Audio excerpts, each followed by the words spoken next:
Buenos días y bienvenidos a mundodesconocido.es. Tenemos un tema bastante intrigante, como intentamos hacer habitualmente en Mundo Desconocido. Y es un tema que realmente creo que deberíais verlo desde una óptica de interés. Y cuando digo interés es porque todos nosotros estamos implicados en este asunto. El tema que nos traigo aquí hace referencia a una glándula que se encuentra dentro de nuestro cerebro, en la parte central más intrínseca, y cuyo nombre es la glándula pineal. La glándula pineal ha sido conocida por las más antiguas religiones. Incluso se ha deificado, se han construido monumentos y en toda su iconografía ha aparecido. Pero no penséis que en las actuales grandes religiones se conserva ese conocimiento. Ha desaparecido, pese a que la iconografía lo conserve. Esa glándula pineal, conocida literalmente dentro de lo que es el brahmanismo y dentro de lo que es el hinduismo como el tercer ojo, es aquello que en teoría nos une con el universo. Es una especie de enlace o puerta o guía que nos permite acceder al llamado Brahman. El Brahman, si no lo sabéis, es la antítesis de la Matrix o el Maya. Esa parte que tenemos, o esa glándula que tenemos, con el paso del tiempo se va deteriorando. Tal vez debido a nuestro ritmo de vida. Pero no anticipamos acontecimientos y vamos a hablar con Vicente Fuentes, quien nos ha hecho un importante informe sobre la glándula pineal, y vamos a descubrir cuestiones que muy posiblemente usted desconocía sobre la importancia de esta pequeña hipófisis dentro de nuestro cerebro.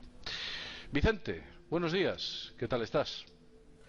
JL, un saludo a todos los seguidores del Mundo Desconocido, un placer estar aquí con todos vosotros. Y bueno, vamos a hablar de esta pequeña glándula que realmente tiene una función muy importante dentro del cerebro, ¿no? Lo vamos a poder desarrollar en el videoprograma.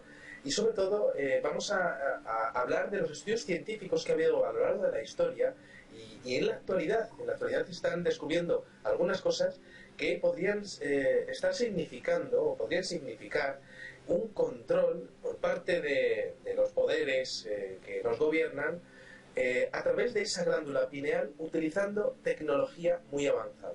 Y esto lo vamos a desarrollar tranquilamente. Si te parece bien, JL, podemos comentar un poco pues cómo ha sido la historia y cómo es la definición real de esta glándula pineal.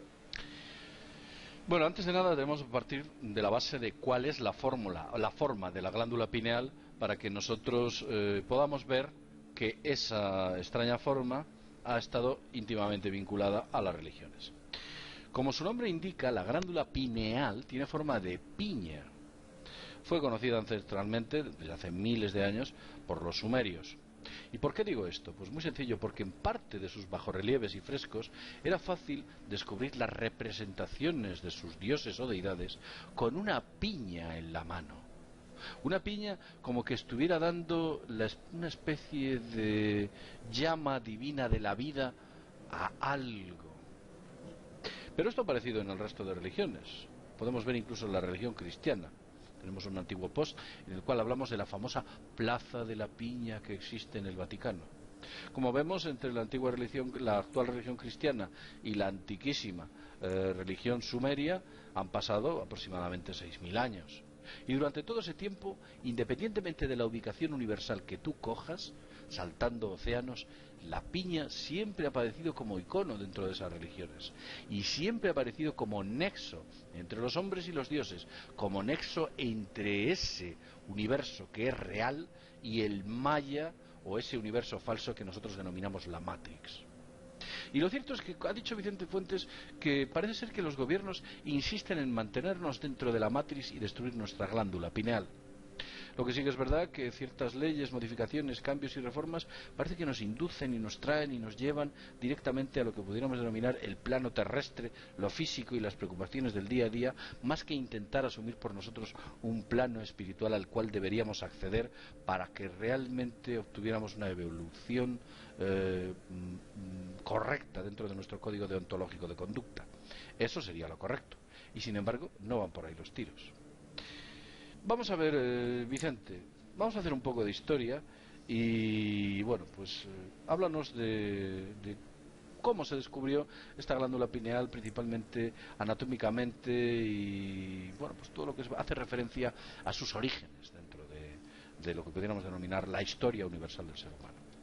Sí, por supuesto, JL. Mira, te cuento. Por sus características anatómicas, esta glándula, que está situada justo en el cerebro, sobre el techo del tercer ventrículo cerebral, que además está justo situada en el eje de simetría del cerebro, ¿no? Bueno, pues llamó la atención de manera muy temprana a los primeros médicos de la historia. Por ejemplo, tenemos referencias de Herón de Alejandría en el siglo III antes de Cristo, que lo atribuye y que lo vincula a funciones de flujo del pensamiento. Es decir, esta idea de ser algo más, de significar y de estar aportando algo más dentro del ser humano, ya tiene muchos siglos de antigüedad, ¿no? Desde el siglo III antes de Cristo, ¿no? Tenemos, por ejemplo, al Galeno, tenemos a Galeno del siglo II después de Cristo, ¿no? Que describió su anatomía, y de hecho fue el primero que la definió como cono de piña, la llamó conarium, ¿no? Es una denominación que a día de hoy pues se sigue utilizando, como hemos dicho, ¿no? Y que deriva de pinea, que es piña en latín, ¿no? Y entonces este hombre fue el primero que se dio cuenta que eso que estaba en el cerebro, pues se parecía más a una glándula que a una parte del sistema nervioso, ¿no? Bueno, lo siguiente que podríamos decir importante es René Descartes, que es, bueno, posiblemente uno de los filósofos y matemáticos más importantes de la historia, y que en su obra póstuma, antes de morirse, que se llama De Homine, en 1633, bueno, pues este hombre ya empieza a explicar algo relacionado con el tercer ojo, sin llamarlo el tercer ojo, pero él habla de que el cuerpo humano y el alma están separados, y el lugar en donde reside el alma es esta glándula pineal, ¿no? Ahí está un poco, lo llamaba el asiento del alma. Luego, diferentes investigaciones posteriores, tenemos investigaciones en el siglo XIX, en la que diferentes científicos pues se dieron cuenta que esa glándula pineal de los seres humanos se parecía mucho o era idéntica a la epífisis de vertebrados inferiores, ¿no? Claro, la diferencia es que la epífisis de los vertebrados inferiores llegaba a salir del propio cráneo, es decir, llegaba a tener una conexión a través de la piel con la luz solar. Y nosotros, los seres humanos, de manera absolutamente desconocida, pues hemos perdido ese tercer ojo, esa glándula pineal, lo que sería la superficie de la piel, ¿no? Y de alguna manera está conectado a través de solamente nuestros ojos, que son los fotorreceptores, los receptores del alma, ¿no? Es muy interesante tres conclusiones con respecto al tema de los orígenes, ¿no? Se ha estudiado que hay una intervención de esa glándula pineal en el desarrollo sexual de las personas, de los seres humanos. Segundo, hay una relación entre la glándula pineal y los cambios que tenemos cuando hay diferente luz. Por ejemplo, si hay ciclos de luz o de noche, un poco, pues cuántas horas de luz tenemos al día. Y tercero, una vinculación con la conducta, y de eso hablaremos más adelante. Bueno, hay datos bastante curiosos, porque incluso creo que hay un doctor mexicano cuyo nombre es Rick Strassman, quien llegó a estudiar ese tercer ojo de manera bastante a fondo, y sobre la conciencia humana él decía que radicaba en ese punto concretamente. Incluso en sus investigaciones dedujo que el tercer ojo, la conciencia humana, aparecía en el embrión exactamente a los 49 días. Dato curioso. Cierto es que él afirmaba que a los 49 días de gestación, pues es cuando esa conciencia entraba. Pero fijaos en el dato. En los libros tibetanos que hablan del alma, en sus principales tratados, es curioso, ellos dicen que el alma tarda exactamente 49 días en reencarnarse de nuevo. Fijaos el dato, ¿eh? O sea, por una parte, en Occidente llega a la conclusión, después de una serie de estudios, de que a los 49 días la glándula pineal se empieza a formar, y las antiguas tradiciones milenarias, ya recogían ese dato, diciendo que el alma se reencarnaba a los 49 días. Una de las principales funciones, porque os estaréis preguntando, bueno, ¿cuál es la función de la glándula pineal? Es muy diversa. Una de sus diversas funciones es principalmente la producción de lo que se llama la melatonina. La melatonina es bueno, pues una especie de generación o una especie de hormonas que se producen en nuestro cuerpo y la verdad es que nos hacen sentir o nos inducen a estados alterados de conciencia. Digamos que la melatonina nos cambia radicalmente nuestra forma de percibir el universo y nos pone en otros estados. De hecho, cuando no hay poca luz, como bien decía Vicente Fuentes, el hecho de la ausencia de luz induce al aumento de la melatonina por parte de la glándula pineal. Es curioso el hecho, por ejemplo, y esto pues se me acaba de ocurrir, si os fijáis, la gente mayor suele decir que duerme menos y la glándula pineal se va calcificando con la edad. Es como que hubiera una íntima relación entre el tiempo que yo duermo y la glándula pineal. A medida que ésta se va calcificando y destruyendo, mis necesidades de sueño o conexión con ese otro universo van desapareciendo. ¿Casual? Puede ser. Lo cierto es que hay muchas cosas adicionalmente que podemos decir sobre la glándula pineal, un montón, y vamos a hablar sobre ellas. Adelante, Vicente, cuéntanos más cosas sobre todo esto. Sí, JL, sobre todo el hecho de que, claro, evidentemente la melatonina está relacionada con estados de concentración sobre uno mismo, ¿no? Estados de calma, básicamente por una reducción del glucógeno en la sangre, ¿no? Entonces, claro, son esos momentos en los que estamos casi en duermevela, en donde la melatonina está pues segregándose en nuestro cuerpo, y entonces, claro, nosotros tenemos más introspección, vemos las cosas con una nueva perspectiva, ¿no? Podemos repasar los acontecimientos cotidianos antes de dormir. Algunas veces encontramos la respuesta a nuestros problemas justo cuando está ocurriendo todo eso, y son, claro, son soluciones que sin esa calma y sin esa concentración pues quizá no hallaríamos nunca, ¿no? Además, fíjate qué curioso es el lenguaje humano, que para eso nosotros llamamos, cuando estamos haciendo ese tipo de reflexiones, decimos que estamos interiorizando. ¿Dónde está la glándula pineal? Más que en el interior. Es como que subconscientemente la verbalización de los hechos o los actos recogiese algo que indujese a que ese momento o ese punto, nosotros no decimos voy a trascender, no, o no, decimos voy a interiorizar o he interiorizado. Es curioso, un pequeño chascarrillo al hilo de la ubicación de la glándula pineal y por supuesto lo que nos produce la melatonina cuando estamos en ese estado de conciencia que tú has dicho. Adelante, Vicente. Sí, JL, pues mira, una cosa interesante que hay que comentar es que, evidentemente, como bien has dicho, la glándula pineal se va destruyendo con el tiempo, ¿no? Pero claro, se le puede llegar a ayudar a destruirse, es decir, se han tomado fotografías de glándulas pineales con una gran absorción de flúor. Flúor que, como estuvimos estudiando en otro videoprograma, pues llega a aparecer, por ejemplo, en nuestra pasta de dientes, ¿no? O incluso en la potabilización del agua, pues llega a tener en algunos países un importante, bueno, no tan importante, pero bueno, un mínimo de flúor que por supuesto se va acumulando en el cuerpo. Y se va acumulando además en esa parte justo de nuestro cerebro, de lo que sería esta glándula, ¿no?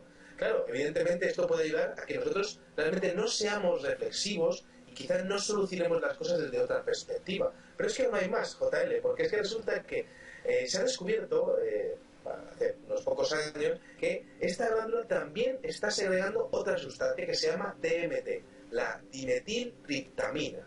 Bueno, esto está relacionado con la capacidad que tenemos los seres humanos de soñar con imágenes. Hay algunas veces que soñamos y pues no tenemos imágenes claras, ¿no? Y hay otras veces que soñamos que decimos, bueno, es que el sueño ha sido completamente lúcido y bueno, pues prácticamente como una película, ¿no? Bien, pues esa dimetiltriptamina pues, es la clave de esa generación de visiones en los sueños. Y de hecho, hay diferentes estudios que exponen que esa dimetiltriptamina lo que está haciendo realmente, ¿no?, es que nosotros podamos acceder a otras partes, a otras dimensiones de la realidad que normalmente no podemos acceder, pues básicamente porque estamos inmersos en una vida pues casi un poco de locos, ¿no?, siendo un poco de manera coloquial, ¿no? Fíjate qué curioso que la dimetiltriptamina es el ingrediente principal de la ayahuasca, la famosa ayahuasca, que es el famoso brebaje indígena que también expone diferentes estados de conciencia, ¿no? Y aquí una cosa muy interesante son los estudios científicos que ha habido al respecto. Si te parece bien, JL, podemos hablar de la estimulación de esa glándula pineal?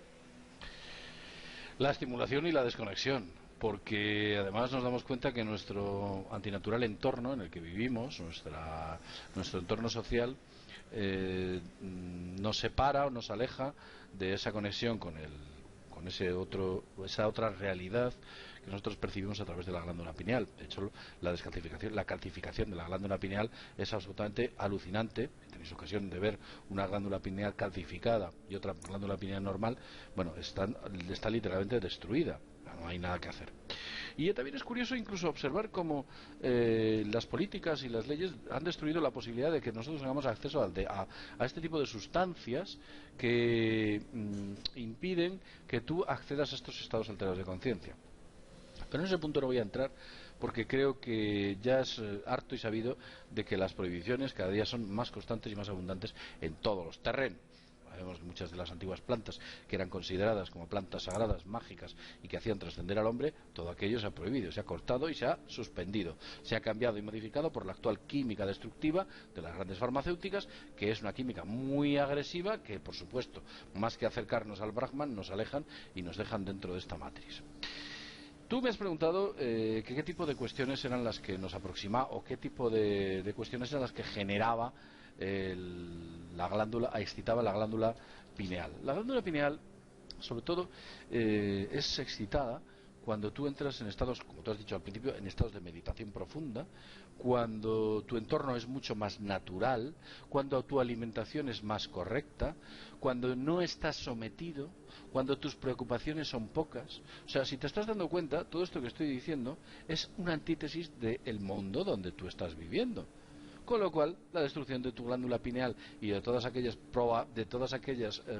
capacidades de generación de incluso, bueno, pues lo que se denomina la hormona de la felicidad, bueno, pues desaparece sencillamente. Y la búsqueda de la felicidad que intentamos encontrarla dentro de esos recursos que ese mundo artificial nos entrega es sencillamente imposible, porque nos hemos alejado de su base, que es el entorno natural. De hecho, si os dais cuenta, muchas personas que se ahogan, lo primero que hacen cuando tienen un poquito de tiempo es decir, me voy a la naturaleza, me escapo al pueblo, porque intentan oxigenar y recibir algún tipo de, pues digamos que, sensaciones que reactiven esa glándula pineal a la cual han alejado. Evidentemente, cuando te vas a esos sitios, te llevas el móvil, un ordenador y te llevas muchas cosas, todas esas posibilidades desaparecen. Pero vamos a seguir centrándonos en la glándula pineal. Vamos a ver, al parecer esa glándula creo que puede ser excitada por medios artificiales. Tengo entendido que incluso existe un científico que diseñó un casco que si tú te lo pones y el tipo activa una serie de emisores de frecuencias electromagnéticas, te induce a estados alterados de conciencia. ¿No es cierto, Vicente? Efectivamente, JL, estamos hablando del famoso casco de Dios, así es como lo llamaron los científicos. Son Strassman, Persinger, Oliveira. Bueno, son diferentes científicos que han estado estudiando los estados alterados de conciencia y que se dieron cuenta que con ese casco, que estaba induciendo ondas electromagnéticas en un cerebro, se podía llegar a provocar estímulos neuroquímicos y por tanto el comportamiento de las personas, los actos, al final, ¿no? Es muy interesante el hecho de ver que, pues estos paralelos de conciencia, pues los que se sometían a estos estudios hablaban de prácticamente desdoblamientos astrales. Es decir, estaban hablando prácticamente de un levantamiento de su alma con respecto a su cuerpo, ¿no?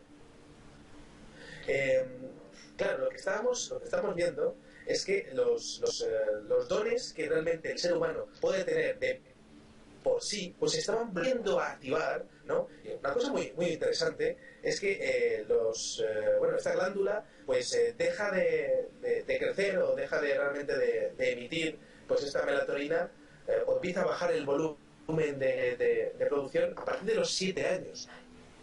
Y fíjate, curioso, JL, que antes de los... Perdona, Vicente, ¿tienes problemas con la conexión? ¿Tienes problemas con la conexión? La típica edad en donde aparecen casos de... Sí.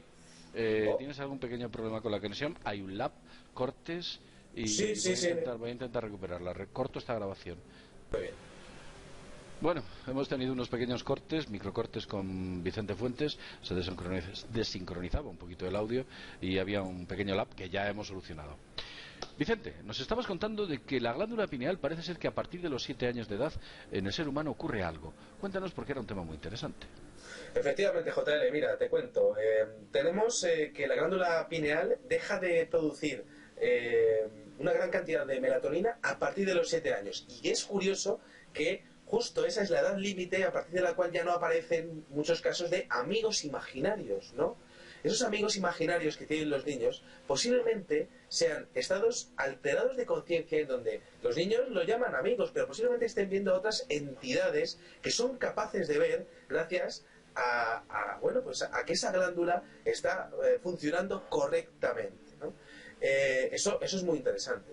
Por supuesto, tenemos la mención de que tenemos la glándula pineal en Egipto, en el famoso Ojo de Horus. Perdona, te voy a dar un dato adicional, y esto para que la gente reflexione.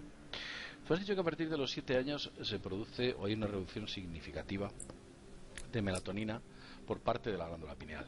Sí. Y es curioso porque digamos que a los niños se les empieza a meter dentro del sistema, vamos a usar este término, a lo que es el proceso educativo, lo que es la sociedad, la vida, empiezan a tener ese tipo de comprensión de ese entorno y empieza a ser adoctrinado por el medio, más o menos en torno a los 6 años aproximadamente. Es como que este antinatural medio lo que hiciera fue literalmente destruir la conexión del ser humano con el universo real y la auténtica naturaleza. Es como que este antinatural medio y, por supuesto, los modelos educativos estuvieran diseñados, entre otras cosas, para destruirlo. No quiero decir con aquello de que esa persona que está redactando, haciendo un libro de texto, esté pensando, voy a crear un libro de texto para destruir la glándula pineal de los niños. No, eso es absurdo. Pero sí que es cierto que el niño, a partir de los 6 años, empieza a entrar ya en otra etapa distinta de su vida. Empieza a entrar ya en este mundo ya de cabeza, está accediendo directamente a él y por supuesto esos cambios que se producen entre ellos es la pérdida de la percepción de lo extrasensorial. Hay muchos niños que incluso recuerdan vidas pasadas, hay niños que hablan con sus hermanos sobre las vidas pasadas, incluso he tenido ocasión de escuchar relatos que decía un niño a otro en una cuna, ayúdame porque se me está olvidando lo que hice en otra vida. O sea, cosas absolutamente sorprendentes. Y es precisamente esa edad en la cual la desconexión se empieza a producir, pero quizás no sea por un problema genético, no sea por una enfermedad, sino que sea sencillamente por el medio y el entorno tan antinatural en el que nos encontramos. Adelante, Vicente. Estabas hablando del Ojo de Horus y, por supuesto, las vinculaciones que tiene. Yo no sé si quieres hacer algún apunte adicional. Sí, quiero hacer un apunte adicional y también está relacionado con el tema del Ojo de Horus, ¿no? Porque, por supuesto, los egipcios están relacionados con el pueblo sumerio y el pueblo sumerio está relacionado con la creación del ser humano, ¿no? Y es curioso que a partir de esos 7 años, pues de alguna manera, pues además existe un importante desarrollo cognitivo dentro de los niños, ¿no? Y parecería que los seres humanos estuviésemos diseñados genéticamente para que eso ocurriese. Es decir, en el momento en el que ya podemos empezar a generar algunas decisiones que pueden ser importantes, pues que nuestra glándula pineal directamente pues deje de funcionar correctamente, ¿no? Es decir, como si hubiese un diseño genético detrás de eso. Esa es la idea que estoy planteando, ¿no? Y bueno, por supuesto, el Ojo de Horus. El Ojo de Horus es una representación egipcia que está realmente exponiendo lo mismo que vemos en un plano de sección de una glándula pineal, ¿no? Eso me parece realmente muy interesante. También interesante el hecho de que han aparecido diferentes círculos de las cosechas en los últimos años que hacen referencia exactamente a esta glándula pineal. Pero es que fíjate, JL, que la representación de los círculos de las cosechas en Inglaterra, en el año 2011, si no recuerdo mal, ¿no? Resulta que la representación que estaban exponiendo era la misma, era un dibujo que era idéntico. Y esto lo estoy diciendo porque primero apareció la molécula y luego apareció una representación como si fuese una célula. Pero es que en mis investigaciones he podido descubrir que en el famoso manuscrito Voynich del siglo XV aparece la misma representación que aparece de la glándula pineal en los círculos de las cosechas. Son datos realmente innovadores y que pueden darnos muchas ideas para la investigación en el futuro. Interesantísimo. Bueno, para aquellos que no lo sepáis, el manuscrito Voynich es un ancestral manuscrito, nadie sabe quién lo escribió, y lo peor de todo es que nadie sabe en qué idioma. Nadie sabe en qué idioma fue escrito. Es un manuscrito a todo color, escrito a mano y, por cierto, con bastante fluidez, con lo cual aquella persona que lo escribió dominaba perfectamente ese extraño lenguaje que nadie ha podido decodificar. Un lenguaje que ha sido ha llegado a intentar ser tratado por decriptadores, gente que se dedica a la decriptación de mensajes, o incluso se ha intentado ordenadores descubrir qué es lo que ahí decía, y es todo un auténtico misterio. Sus imágenes es un misterio, y quizás yo creo que deberíamos un día hablar del manuscrito Voynich para que la gente conociera más. Pero vamos a centrarnos en la glándula pineal. Y es curioso todo esto que estás diciendo, porque estos mensajes que nos están dando es como que nos pidieran de alguna manera que debemos tener una mejor conexión con el universo y debemos cuidar nuestra glándula pineal, como que nos estuvieran dando una especie de mensaje adicional sobre este tipo de cuestiones. Bien, ¿qué más podemos decir sobre la glándula pineal? Son muchas cosas, sobre todo que, bueno, pues su forma aparece representada en muchas estructuras, como he dicho al principio, en muchas estructuras de muchas religiones, principalmente en los domos, las cúpulas y las cúspides de todos aquellos grandes monumentos. Si consideramos la glándula pineal como una especie de contenedor de alma, o digamos de almacén de alma o de conciencia, es curioso ver o hacer esa reflexión sobre qué es un templo más que una conexión o un contenedor de almas. Es algo bastante interesante. Incluso en el manuscrito Voynich creo que esa representación aparece con un importante grupo de gente o de personas alrededor de un objeto que posteriormente apareció representado en los círculos de las cosechas. Todo es muy extraño. Ahí se repiten esos datos, son datos muy interesantes y bueno, creo que incluso podemos añadir algo más, ¿verdad, Vicente? Efectivamente, JL. Mira, hay un profesor de la Universidad de Alcalá de Henares que se llama José Luis Bardasano, que ha estado estudiando la relación que podría tener la glándula pineal con lo que es los campos magnéticos, ¿no? Y cómo se van traduciendo esos estímulos a través de, bueno, esos campos magnéticos a través de estímulos neuroquímicos. Entonces este hombre ha llegado a la conclusión de que estos campos magnéticos podrían llegar a influir en los seres humanos a través de esa glándula. Lo que estoy intentando decir es que se podría llegar a alterar la conciencia humana, la manera de percibir el mundo por parte de la gente con los campos magnéticos adecuados, tanto para bien como para mal. Y claro, a día de hoy nosotros estamos rodeados de aparatos de microondas. Aparatos de microondas que están generando campos magnéticos que nosotros no vemos, pero que están ahí. Lo vemos en los teléfonos móviles, lo vemos en diferentes tecnologías de uso diario, ¿no? Entonces, sí que sería posible que, al igual que las religiones tienen un saber oculto y antiguo al que han venerado, ¿no?, como conexión con el universo, ¿no?, podría ser que esas élites que nos gobiernan también conciban este poder oculto y sean capaces de obstruir el funcionamiento de la glándula pineal a través de este tipo de tecnologías que serían perjudiciales para el ser humano. Y estamos hablando de algo que es bastante amplio, ¿no?, porque campos magnéticos pues crean bastantes artilugios de nuestra civilización, ¿no?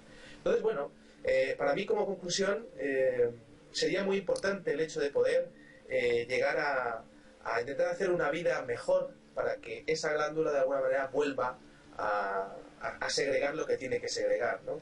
Y además entraríamos en espiral, sería pues segregar más melatonina para poder pensar mejor, para segregar más melatonina, ¿no? Un poco estaríamos hablando de un cambio de vida, ¿no? Un cambio de vida que es lo que está generando, lo que está demandando el sistema, ¿no? Que cambies tú tu propia vida. Yo la estoy cambiando a nivel personal y la verdad es que es extraordinario. Y eso y podría estar relacionado con esto que estamos hablando. Es curioso lo que dices. Además, fíjate qué curioso. Mira, he leído recientemente que va a haber otra reforma o modificación de la ley en el Estado español, con la cual las operadoras de telefonía móvil podrán instalar antenas de telefonía sin pedir prácticamente autorización a las comunidades de vecinos para poderlas instalar en sus edificios. Imagínate. Todo ello o con la coartada, según el Ministerio, para mejorar el proceso tecnológico del Estado español accediendo a la tecnología del llamado 4G. ¿De acuerdo? Imagínate, carta abierta para instalar todas las antenas que sean necesarias con la más brutal de las tecnologías de generación de microondas que pueda ser el 4G. Como sabes, cuanto más alto es G, más fuerte es la potencia en milivatios. 2G, 3G, 4G. 4G, creedme que ya están soltando vatios para que tu teléfono móvil pueda tener una importante recepción, o tu tableta pueda tener una fuerte recepción de datos. Ya veremos, estar atentos a estas noticias. Como veis, parece que el sistema, cada vez que toma un cambio o una modificación, lo hace quizás no por tu bien, lo hace por otro motivo. En este caso, estar atento a este dato que os acabo de dar. Ya veréis, como en breve, tal vez antes de las vacaciones, justo cuando suelen hacer estas cosas, o quizás después de las elecciones, que es el momento más correcto, sea cuando lo hagan. No vamos a profundizar en el detalle. Vicente, ¿alguna cosa más que añadir?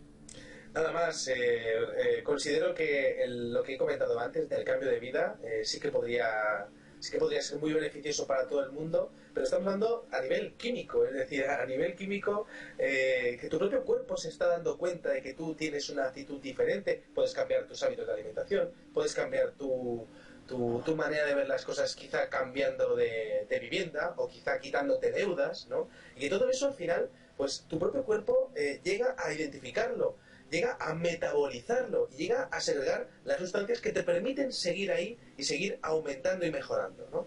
Entonces, bueno, eso es lo que quería comentar como final. Pues muchas gracias. Pues sí, quitándote deudas, aunque creo que es más importante no cogerlas que quitártelas. Efectivamente. Bueno, pues después de este interesante videoprograma en el cual hemos desvelado parte de la magia de esta glándula pineal que ya aparecía reflejada incluso en las zonas de los chakras, este importante punto de nuestro cuerpo humano que nos conecta con el universo. Sin más, deciros desde mundodesconocido.es que nos vemos en el próximo videoprograma. Hasta pronto.